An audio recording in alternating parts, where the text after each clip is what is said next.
하나님 말씀 사도행전 6장 7절로 15절까지 말씀.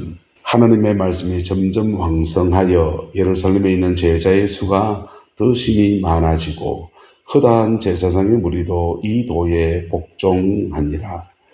스데반이 은혜와 권능이 충만하여 큰 기사와 표적을 민간에 행하니 이른바 자유민들 즉 구레네인 알렉산드리아인 길리기아와 아시아에서 온 사람들의 회당에서 어떤 자들이 일어나 스데반과 더불어 논쟁할세. 스데반의 지혜와 성령으로 말함을 그들이 능히 당하지 못하여 사람을 매수하여 말하게 하되 이 사람이 모세와 하나님을 모독하는 말을 하는 것을 우리가 들었노라 하게 하고 백성과 장로와 서기관을 충동시켜 와서 잡아가지고 공회에 이르러 거짓 정인들을 세우니 이르되 이 사람이 이 거룩한 곳과 율법을 거슬러 말하기를 마지 아니하는도다. 그의 말이 이 나사렛 예수가 이곳을 헐고 또 모세가 우리에게 전하여 준 규례를 고치겠다 함을 우리가 들었노라 하거늘. 공회 중에 함께 있습니다. 공회 중에 앉은 사람들이 다 스데반을 주목하여 보니 그 얼굴이 천사의 얼굴과 같더라. 아멘. 7 집사를 세워서 한 고비를 넘어섰습니다.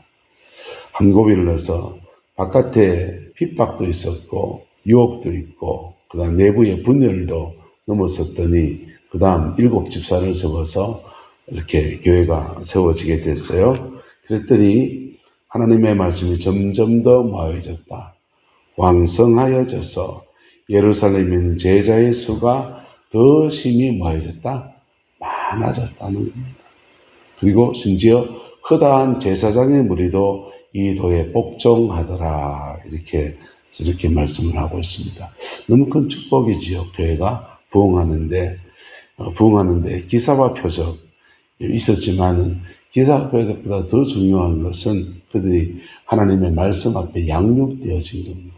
할렐루야. 그래서 은혜를 받고 말씀을 양육되면서 성령의 나타남이 함께 나게 되니까 삶 자체가 표적이에요. 저 사람 봐라. 저거 인간 못될 게 저게 인간 되지 않느냐. 그 삶 자체가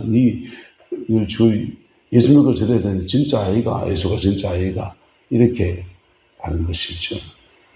언제 한번 동네 주민들에게 최성환 장로님이 그런 얘기 하십니다. 예수가 진짜입니다. 날 보세요. 그러시더라고요. 근데 가슴이 참 마음이 아픕니다. 최정말 아버님이 살아온 삶의 행적이 있는데 그런 속에서 내가 이만큼 사람 됐지 않냐 그 얘기 하시는 거죠. 근데 사실이긴 하지만 장로님 참 힘든 여정을 좀 보내셨구나 싶어서 마음이 아팠고 복음을 영원하게 하고 자신을 드러내는 모습을 보면서 박수를 마음으로 쳤습니다.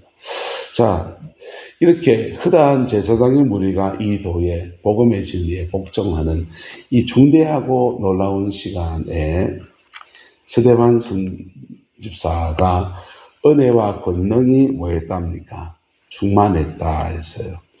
7 집사는 원래 이렇게 구제하는 일을 잘하게 하기 위해서 직분을 감당하게 세운 겁니다. 근데 스데반은 지금은 은혜와 권능이 충만해져서 큰 기사와 뭘 행하는 사람입니까? 표적을 행하는 사람이었다 했습니다. 스데반만 그렇습니까? 빌립 집사, 7 집사 중 한 명 빌립 집사도 큰 성령의 능력과 권능이 있어서 사마리아 성에서 이 기적과 표적으로 그냥 복음을 풀어내는 그런 사도적인 사람으로 쓰임 받잖아요. 초대교회 집사 특징은 뭐냐면 초대교회 제자훈련, 오늘날의 제자훈련이 다른 게 뭐냐면 한번 따라합시다. 사도적 제자훈련, 성경 공부를 하는 제자훈련이 있어요. 서울 사랑의 오가는 목사님 통해서 말씀으로 제자훈련하는 양육훈련들이 한국교회에 굉장히 많이 퍼졌습니다. 너무 좋은 열매들을 맺었어요. 그런데 그게 약점이 하나 있습니다. 그게 목사님이 합동적 목사님이시고 교단적으로 그런 것도 있고 본인도 그런 것도 있고 해서 성령 운동에 관한 부분이 빠져 있는 겁니다. 근데 기도 생활을 많이 하면 방언을 하든지 방언을 하지 않든지 간에 임재가 쌓입니다. 임재가 쌓여요. 그리고 요즘 현대애들 좋게 하나 등장한 무기가 있습니다. 찬양입니다. 찬양을 많이 하다 보면 찬양 속에 성령의 임재가 확 쌓여요. 쌓일 때 성령이 운행하시기 시작합니다. 운행하시면 굳이 성령 사역이라고 하는 뭐 은사를 열어주는다든지 또 병든 자를 고친다든지 귀신을 쫓아낸다든지 그런 사역을 하지 않아도 말씀을 듣다가 깨지고요. 기도하다가 그냥 성령이 역사해서 병이 치료가 되고요. 그래서 하나님과 직접 역사해서 주님이 치료하시는 은혜들이 많이 일어나요. 근데 그것을 본격적으로 사역을 하는 것으로 가면 성령의 권능 사역이 방언하고 은사 사역을 하고 이런 쪽으로 올라가는 겁니다. 그런데 그 제자훈련, 사랑의 교회 제자훈련의 약점은 이게 빠져 있는 것. 성령의 능력과 권능 부분이 빠져 있어요. 또 하나 빠져 있는 게 뭐냐 하면 멘토링입니다. 멘토링, 저 어려운 말 죄송한데 영어로는 멘토링인데 우리말로 하면 영적 지도예요. 신앙의 지도. 제자도를 걷는 사람은 누군가 지도해 줘야 됩니다. 그냥 말씀을 가르쳐 놓고 끝나는 게 아니라 삶을 그의 인생과 삶을 하나하나 이렇게 살아야 됩니다. 이렇게 가르쳐 줄 거면 아니고 어떻게 사는지 체크하고 끌어주고 열어주고 하는 그런 것들이 필요합니다. 그걸 멘토라고 합니다. 멘토링이 빠져 있습니다. 오가는 목사님이 제자훈련을 네스동 교회라고 하는 합동적 교회에서 청년부를 지도하며 시작했습니다. 청년부를 지도하는데 청년 사역을 하면서 이걸 잘 양육할 방법이 없나 하다가 캠퍼스 선교단체, 내비게이터 선교단체 거를 가지고 왔어요. 내비게이터 교재를 가지고 청년들에게 대학교 캠퍼스는 부흥하는데 교회 대학부는 부흥하지 않으니까 대학 캠퍼스의 사역 방법을 가지고 와서 학생들에게 가르치기 시작한 겁니다. 청년들에게. 그랬더니 청년부가 확 부흥했어요.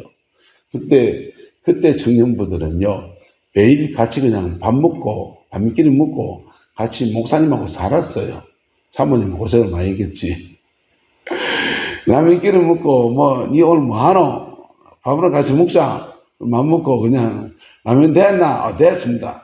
그래서 이제 대학가 회식하는 자리에 가서 술 먹고 하는 것보다 우리 집에 와서 라면 먹으면 낫대. 그래서 라면끼리 먹고 교제하고, 요즘 고민이 뭐고, 지금 대학교 지금 의대를 왔는데 지금 이걸 계속 해야 될지 해보면 살 째고 하는 게 좀 힘들기도 하고 피 보는 것도 그렇고 딴 걸로 전과를 합니다. 그러니 성적이 어떻노? 성적은 이 새끼야 니 공부도 별로 안 하면서 지금 제대로 해보지도 안 하고 지금 힘들어서 가는 거 아이가. 계속 해라 임마. 이게 멘토링이에요. 불가능 같지만 왜 그래 되느냐. 대학생이니까 결혼하신 목사님 입장에서는 동생같이 대하는 겁니다. 그게 멘토링입니다. 그때 청년들은 제자가 굉장히 많이 났습니다. 근데 사랑의 교회를 강남에 개척했습니다. 강남에 개척해서 처음 제자 오는 대상이 아줌마들이었습니다. 아줌마들이 인생에 뭐 고민이 뭐 많겠습니까? 강남에 사는데 목사님과 상담하는 것이야. 목사님은요, 저희 집사님만 좋아하시고 나는 안 좋아하시는 것 같아요. 이런 거 시기 질투 이런 거나 얘기하고 앉았고요. 기껏 멘토링 하는 게 우리 남편이 요즘 좀 이상해요. 김비서랑 그 시기 뭐 시기 하는 것 같아요. 어째야 돼요? 뭐 이런 것들입니다. 자기 인생을 걸고 주의 길을 간다든지 자기 인생을 걸고 하나님 앞에 도전한다든지 이런 변화의 시기가 아니고 중년의 여성이 가지고 있는 그런 삶의 정황들 속에 큰 변화 없이 안정된 삶을 꾸려가고자 하는 그런 열망들 속에는 승부 걸 게 별로 없어요. 그래서 멘토링이 빠지는 거예요. 그리고 그 잘 사는 사람들이요, 자기 사생활을 누가 내어놓습니까? 자기 사생활 내어놓지 않고 그냥 근거리에서 말씀 가르치고 스스로 깨닫고 스스로 회개하고 스스로 돌이키고 이래가는 그냥 가르쳐주고 빠져있고 가르쳐주고 빠져있는 멘토링이 빠진 겁니다.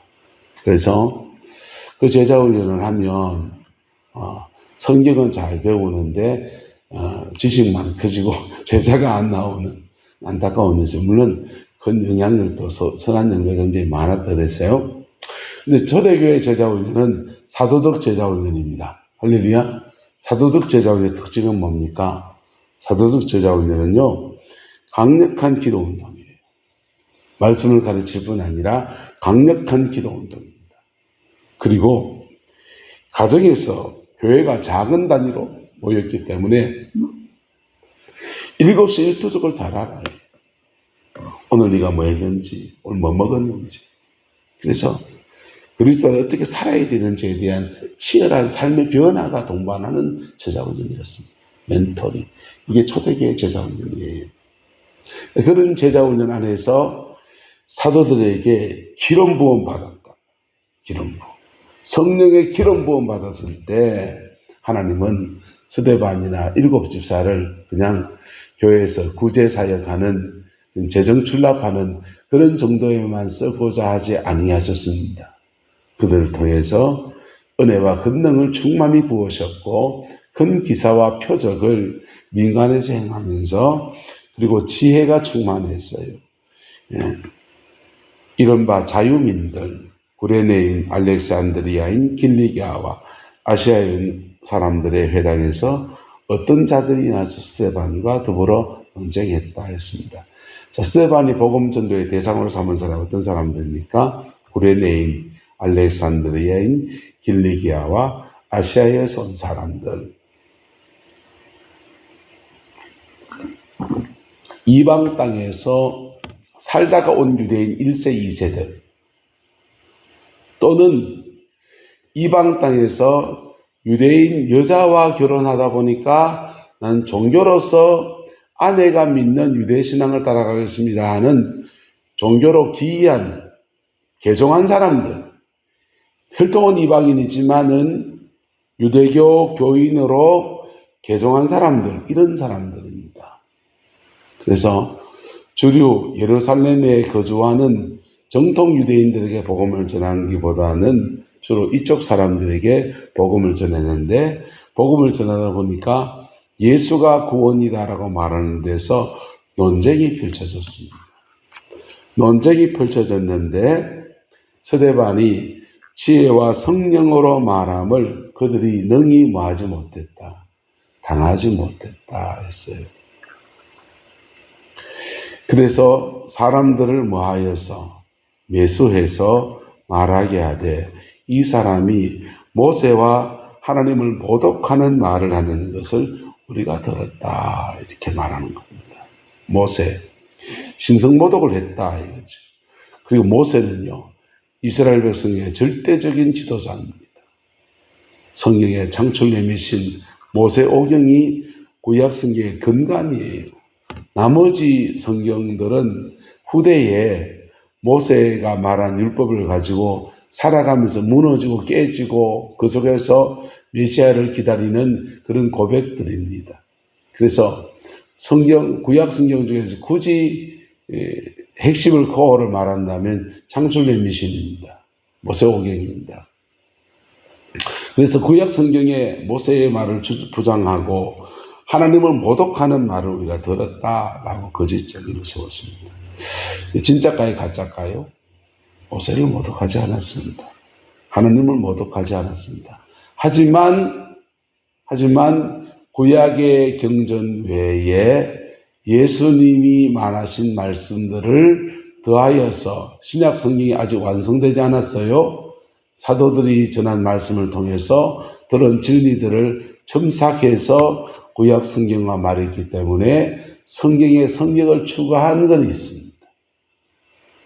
하나님을 모독하지 않았습니다. 근데 성자 예수님이 그의 하나님격이다, 삼위일체 교리가 완성되지 않았습니다. 하지만 예수님이 그의 하나님격이다라고 그분이 예수님이 그의 하나님이야 라고 말했는지 모르지만 하나님의 위상으로 얘기했을 수 있습니다. 오해입니다. 네. 이해되지 못하는 것은 여러분 좀 덮어놓을 수 있는 지혜가 있기를 축복합니다. 세상의 모든 것을 다 이해할 수 없어요. 복음의 진리를 목회자가 말씀을 전할 때 다 이해 안 될 수 있습니다. 우리가 전에 교회에서 다녔던 신앙생활의 배경에는 이런 건 없는데 라는 것이 있습니다. 제가 만약 영의 세계를 지금 풀어서 설명을 하면 알아먹겠어요. 우리 교인 중에 한 명도 못 알아먹습니다. 그거 안 풀고 있어요. 근데 영성훈련을 하게 되면 풀어줄 거야. 그때 되면 그게 필요하니까. 그런데 복음은 아니에요. 복음은 뭡니까? 성경 전체가 다 복음입니까? 아니요. 성경 전체는 진리이고, 복음은요, 예수입니다. 할렐루야. 예수예요. 예수. 영적 세계의 원리를 안다고 구원받지 못해요. 복음을 알아야지. 할렐루야. 마치 한의학을 알면, 경락이나 이런 걸 알면 건강관리에 도움이 되죠. 뭐 아프면요, 손톱이 뭐 이래가지고 좀 눌러보면 꾹꾹하면 내려가기도 하고 그렇잖아요. 의학이나 알면 몸에 도움이 되는 것처럼 영적 세계의 원리를 알면 내가 하나님 앞에 더 건강하고 축복의 생을 살아가는 데 도움이 돼요. 그래서 그 정도 선에서 알면 돼요.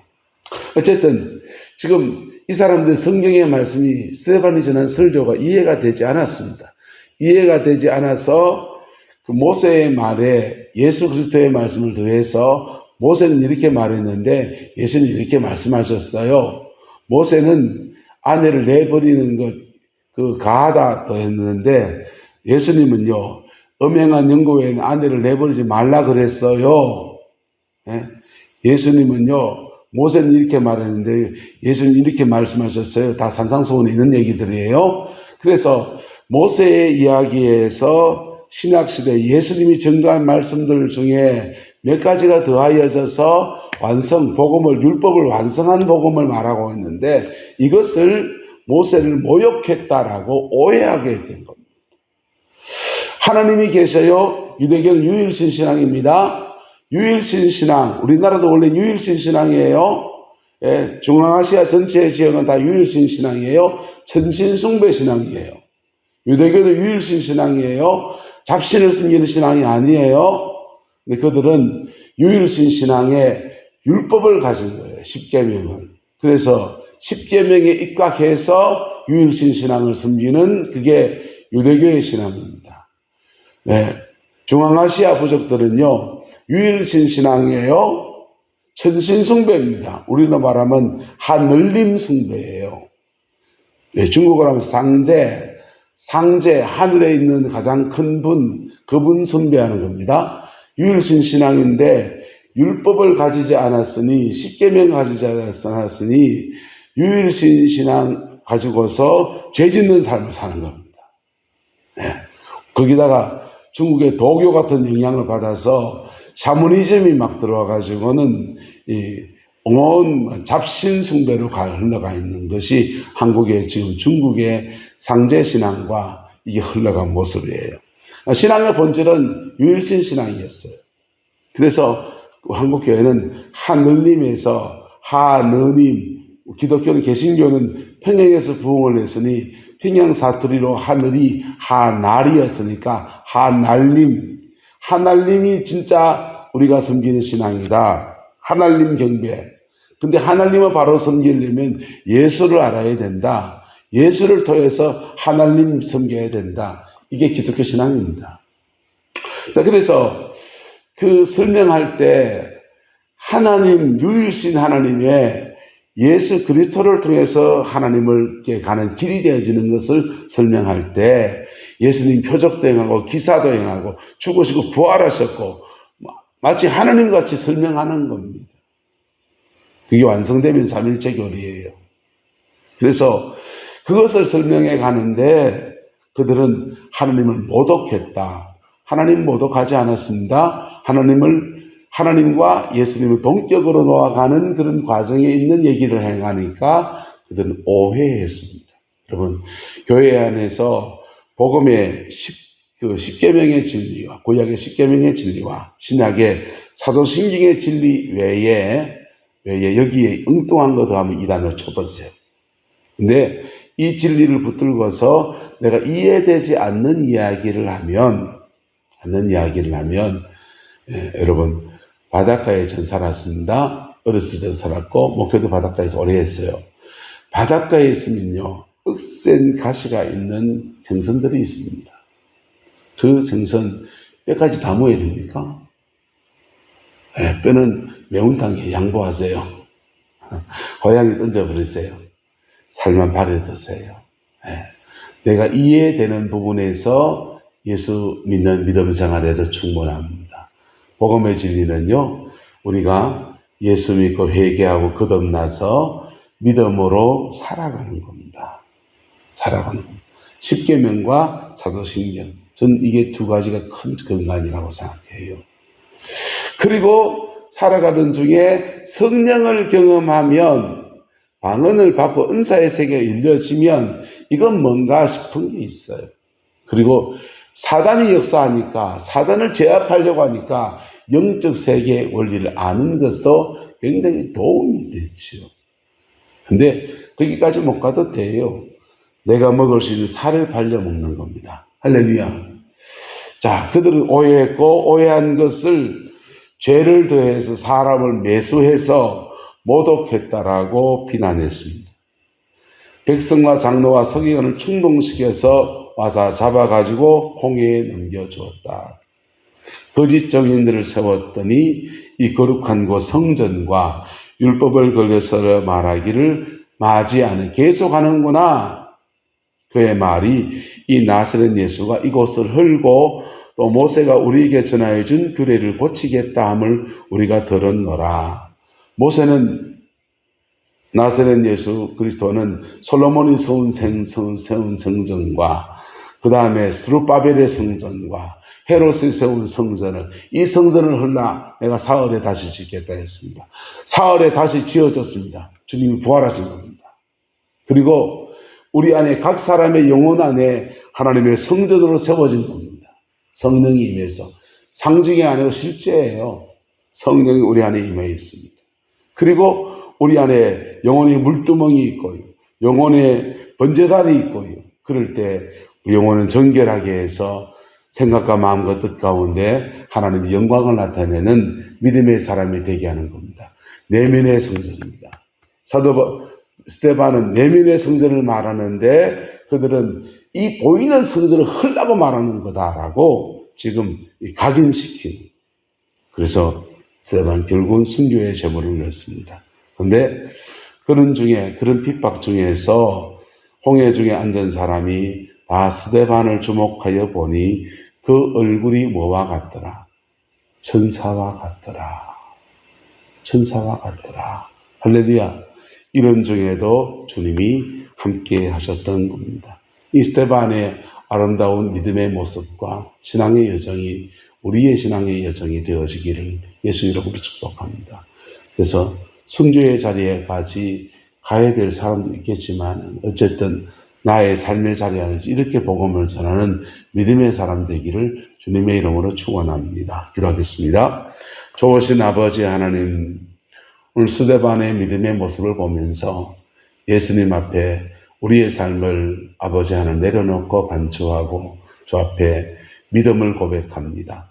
오 성령이 우리를 끌어주셔서 예수 안에서 온전해지게 하시고 하나님의 큰 영광 이루어갈 수 있게 은혜를 다하여 주옵소서. 여호와께서 함께해 주시기를 원합니다. 예수님의 이름으로 축복하며 기도드리옵나이다. 아멘.